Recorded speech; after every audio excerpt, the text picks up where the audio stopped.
اللہ رب العزت نے یہ جو دین اسلام ہمیں عطا کیا، اس پر ہم اللہ کا جتنا بھی شکر گزار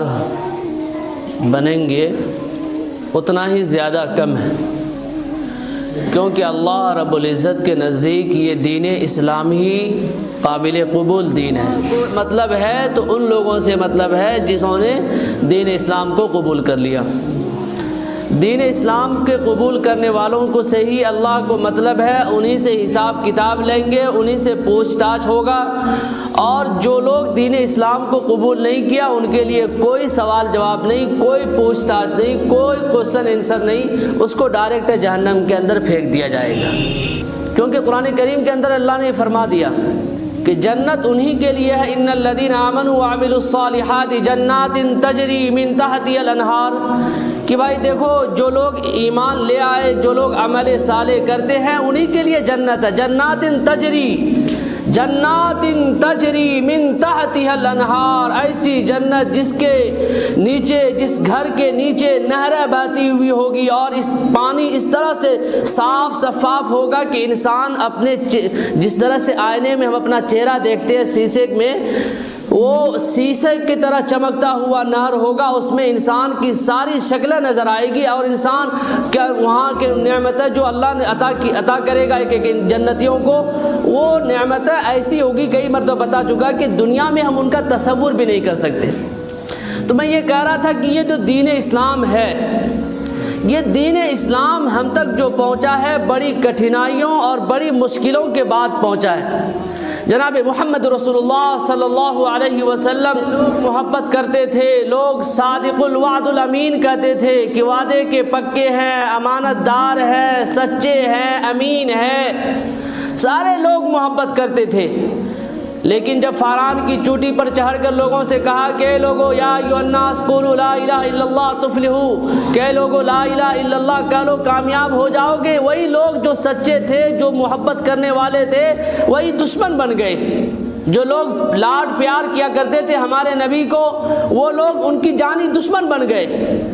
ہمیشہ طاق میں لگے رہتے تھے کہ کیسے کس طرح سے محمد کا صفایا کر دیا جائے۔ پوری دنیا کے اندر تاریکی چھائی ہوئی تھی، پوری دنیا گمراہی میں پڑی ہوئی تھی، ہماری ماں اور بہنوں کے عزتوں کے ساتھ کھلواڑ ہوتا، بچیوں کو زندہ زمین کے اندر دفن کر دیا جاتا، بیٹیوں کو منحوس سمجھا جاتا، جس گھر میں بیٹی پیدا ہوتی اس گھر کے اوپر ماتم چھا جاتا۔ ایسے زمانے میں جناب محمد رسول اللہ صلی اللہ علیہ وسلم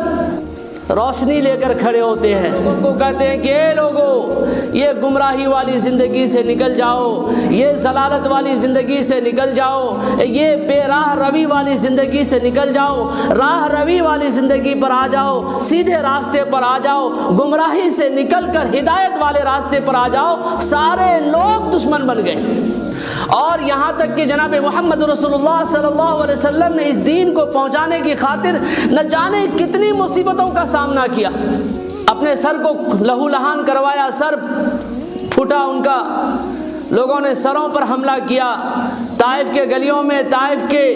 راستوں میں جو لوگوں نے ہمارے نبی صلی اللہ علیہ وسلم کے ساتھ جو معاملہ کیا وہ سارے لوگ جانتے ہیں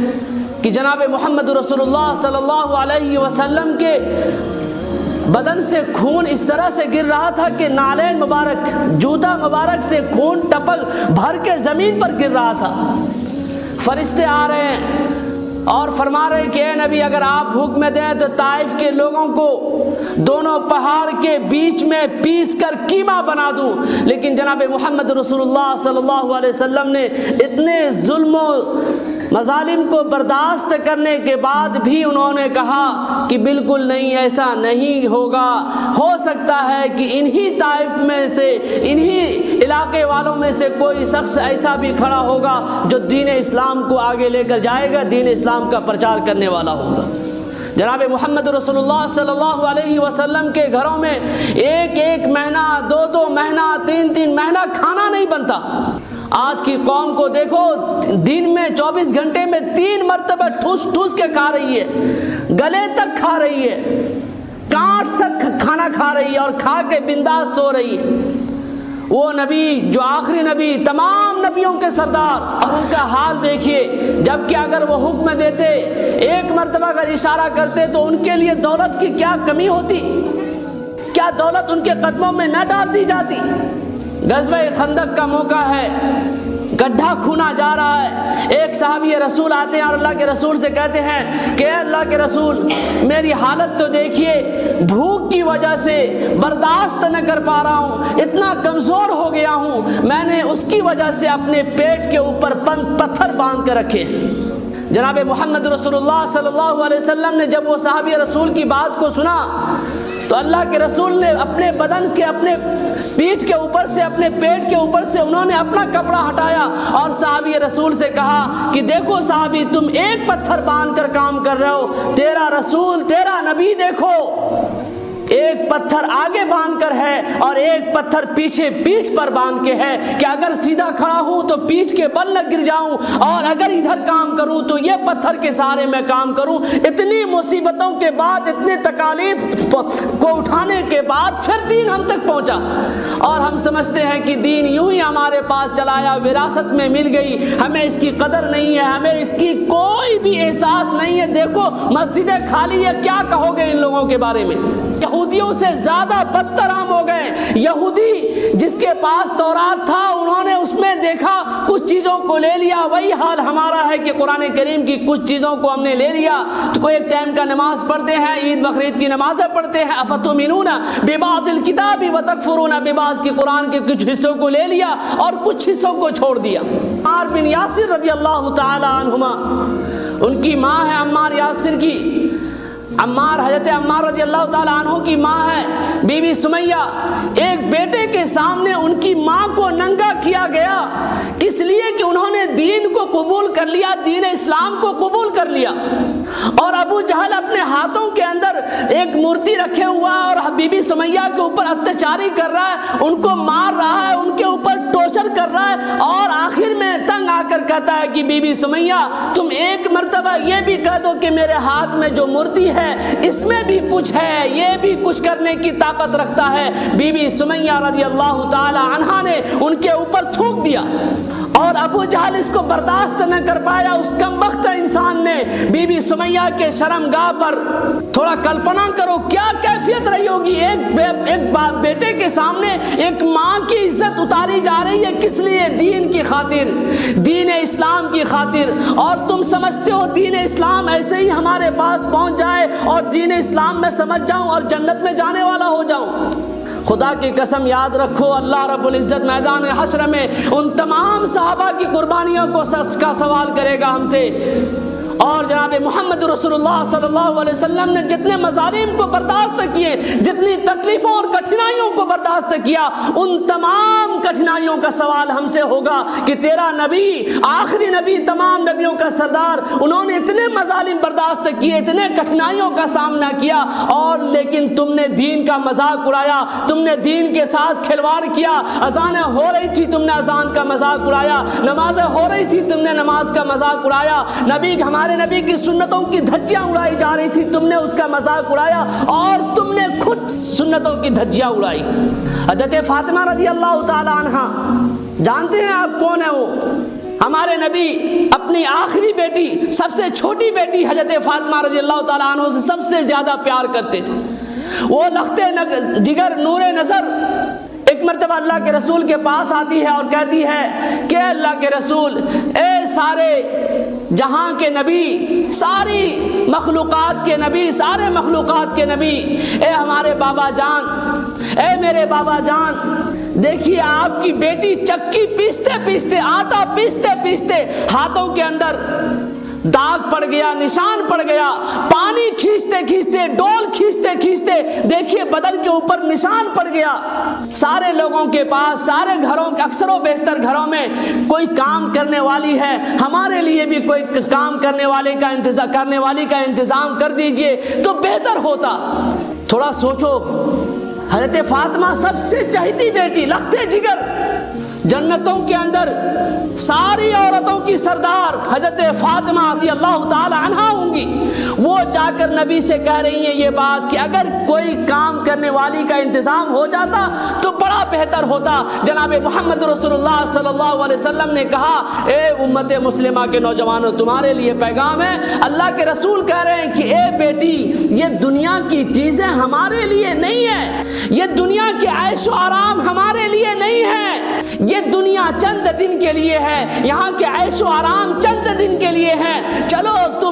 میں تم کو اس سے اچھی چیز دیتا ہوں، تسبیح فاطمہ جو ہم ہر نماز میں پڑھتے ہیں، 33 مرتبہ سبحان اللہ، 33 مرتبہ الحمدللہ، 34 مرتبہ اللہ اکبر، اس کو تسبیح فاطمہ کہا جاتا ہے۔ یہ اس وقت دیا جناب محمد رسول اللہ صلی اللہ علیہ وسلم نے کہ بیٹی اس سے اچھی چیز میں تمہیں دیتا ہوں۔ تو سوچو انہوں نے جو یہ کہا ہوگا کیا گزری ہوگی ان کے جگر پہ، ان کے دل پر کیا بیتی ہوگی کہ ایک بیٹی یہ سوال کر رہی ہے اور جناب محمد رسول اللہ صلی اللہ علیہ وسلم یہ فرما رہے ہیں کہ دنیا ہمارے لیے نہیں ہے، دنیا کی چیزیں ہمارے لیے نہیں ہے، دنیا کی رنگینیاں ہمارے لیے نہیں ہے، دنیا کے عیش والی جو چیزیں ہیں وہ ہمارے لیے نہیں ہے، عیش و عشرت ہمارے لیے نہیں۔ اور آج کا مسلمان دیکھو جمعہ کے دن بھی مسجد میں آنے کے لیے تیار نہیں۔ کیا ان قربانیوں کا ہم سے سوال نہیں ہوگا؟ حضرت عمار بن یاسر کی ماں کو اگر ننگا ان کے کپڑے اتار دیے گئے، کیا ان کے بارے میں سوال نہیں ہوگا؟ حضرت بلال کو تپتی ہوئی ریتیلی زمین پر لٹایا گیا اور ان کے اوپر ٹارچرنگ کیا گیا، کیا اس کے بارے میں سوال نہیں ہوگا؟ یہ دین اسلام کے لیے نہ جانے کتنے صحابہ کرام نے قربانیاں پیش کی ہے۔ حضرت سلمان فارسی رضی اللہ تعالیٰ عنہ کا نام آپ نے سنا ہوگا، صحابیوں میں سب سے زیادہ لمبی عمر پانے والے صحابی حضرت سلمان فارسی رضی اللہ تعالیٰ عنہ۔ ان کے باپ کے پاس اتنی زیادہ دولت تھی کہ یہ ان کے والد جو ہیں اپنے علاقے کے بڑے سرگنا تھے، سردار ہوا کرتے تھے۔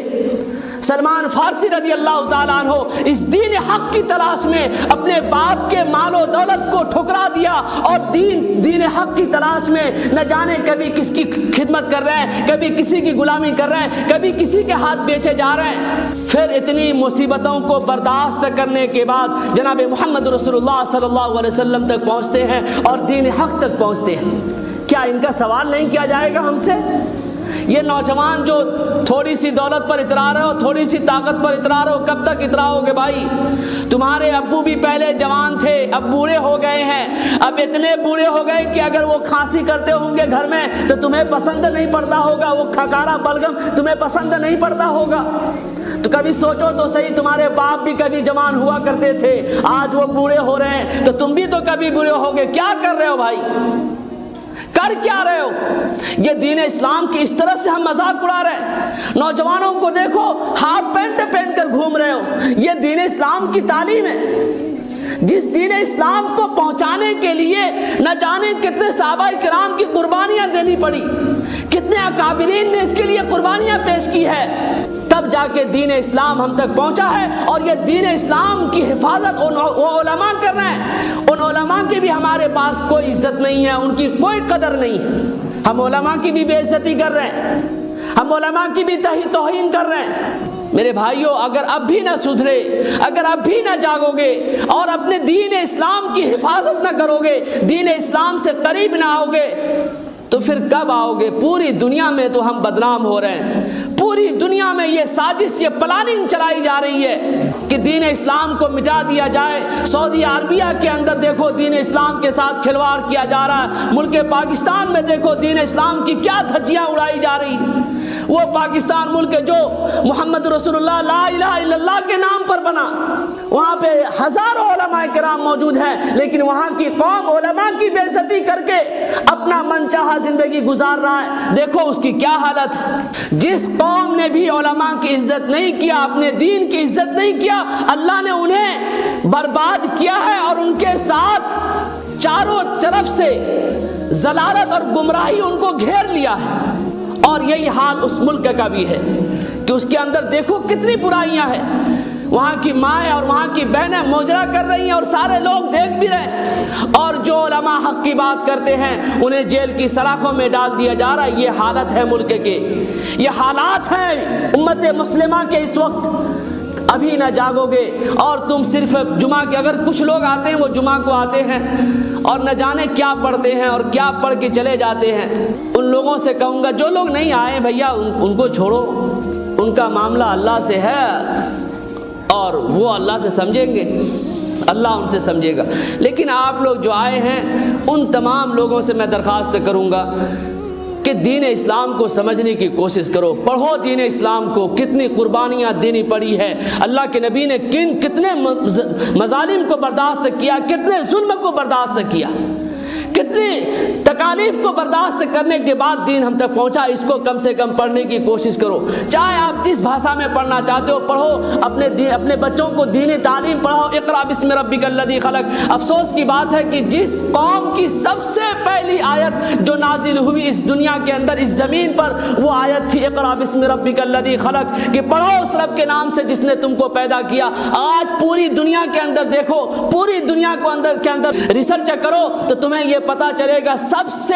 جو پچھڑی قوم ہے تعلیمی میدان میں، ایجوکیشن کے میدان میں، وہ مسلمان قوم ہے. نہ دنیاوی تعلیم تم حاصل کر رہے ہو، نہ ڈاکٹر بن رہے ہو، نہ انجینئر بن رہے ہو، اور نہ دینی تعلیم حاصل کر رہے ہو. کچھ نہیں ہے ہمارے پاس. اور ہمیں وہ فٹ بال کو جس طرح سے پیٹا جاتا ہے اور مارا جاتا ہے لاتوں سے، اسی طرح سے مسلمانوں کو آج پیٹا جا رہا اور مارا جا رہا. لات مارا کیوں جا رہا ہے؟ فٹ بال کے اندر اس کے اندر دیکھو کچھ نہیں ہوتا، وہ صرف ہوا بھرا ہوا ہوتا ہے. اس کی وجہ سے لوگ اس کو لات مارتے ہیں، گول کرتے ہیں اور میڈل جیتتے ہیں.